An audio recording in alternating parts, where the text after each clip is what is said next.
$170 million, no MLS listing, no Zillow page, no press release, no agent posting a reel of themselves pointing at the front door.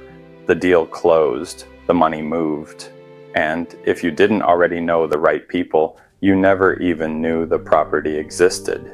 That is not a loophole. That is not an accident.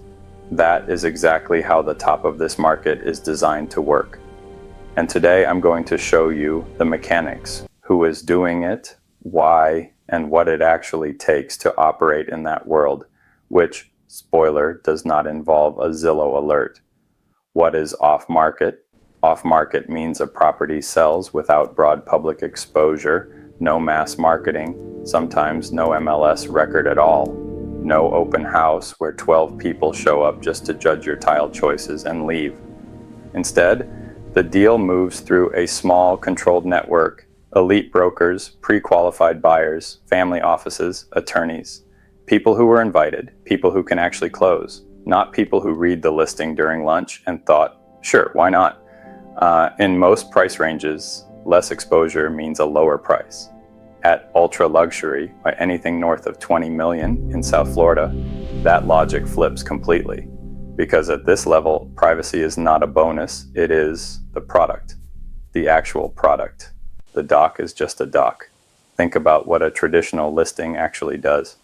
It puts your floor plan on the internet, your gate location, your doc, your renovation timeline, the square footage of your master suite, visible to anyone with a browser and an afternoon. For most people, that trade-off is fine. For a billionaire, a hedge fund principal, or a founder whose name triggers a Wikipedia article, it is not. Nothing says discreet compound like a virtual tour narrated by someone in a blazer and jeans. Indian Creek makes the point perfectly. One guarded bridge in, its own dedicated police force, 41 lots on 300 acres in Biscayne Bay.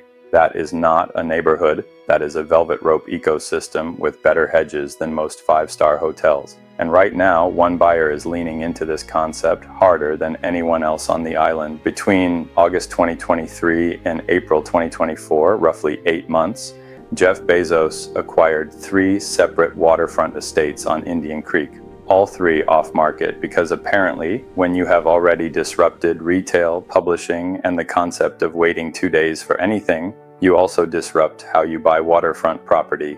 68 million, then 79 million, then 90 million, over $230 million, 3 transactions, 0 public listings, 0 MLS records, 0 press releases. Reports indicate he plans to demolish at least 2 of the existing structures and consolidate into a single custom mega compound, potentially with a spa and a pickleball court, because even the world's second richest man cannot escape pickleball. This is not impulse buying. This is long horizon asset assembly. Trusted brokers, no public exposure, a transaction footprint designed to leave no trace. 3 deals, 8 months, total silence. That is discipline. Bezos is the sharpest example. But the playbook runs across the entire top tier of this market.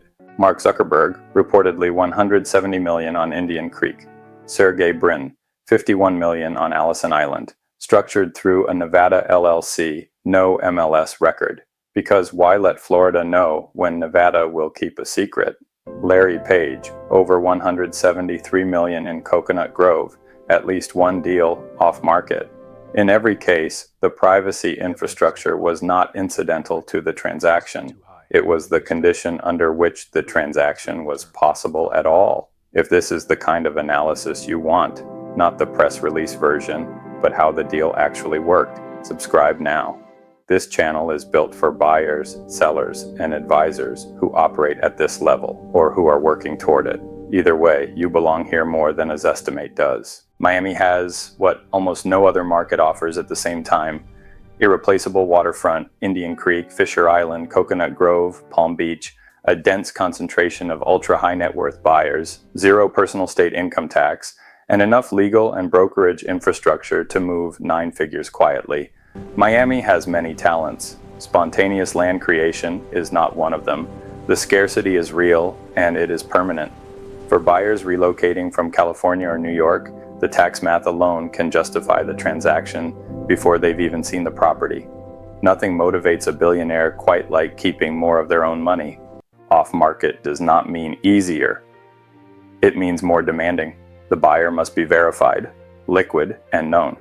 The broker must have relationships tight enough that $100 million conversation starts with a phone call, not a portal notification. That network takes years to build. It is not accessible from a search engine, and it cannot be replaced by an algorithm, an app, or a very enthusiastic agent who just got their license and already has a podcast. The real asset at the top of this market is not the marble, not the wine room, not even the dock. It is control. Control over who knows. Control over when they know. Control over whether the transaction ever becomes public at all. That is exactly what we offer. We are a real estate brokerage operating in Florida and California. Data-driven, precision executed, built for clients where discretion is the first requirement, not an afterthought. We structure every deal so that no one, not the market, not the press, not your neighbors, not whoever is running the Indian Creek Neighborhood Watch, will ever know the transaction took place. That is not just discretion, that is strategy. If you want to go deeper, subscribe and drop a comment below. Tell me which market or deal mechanic you want me to break down next. I read everyone. And if you are working with a situation right now where discretion is not optional, reach out. The link is in the description. No forms, no noise, just a conversation.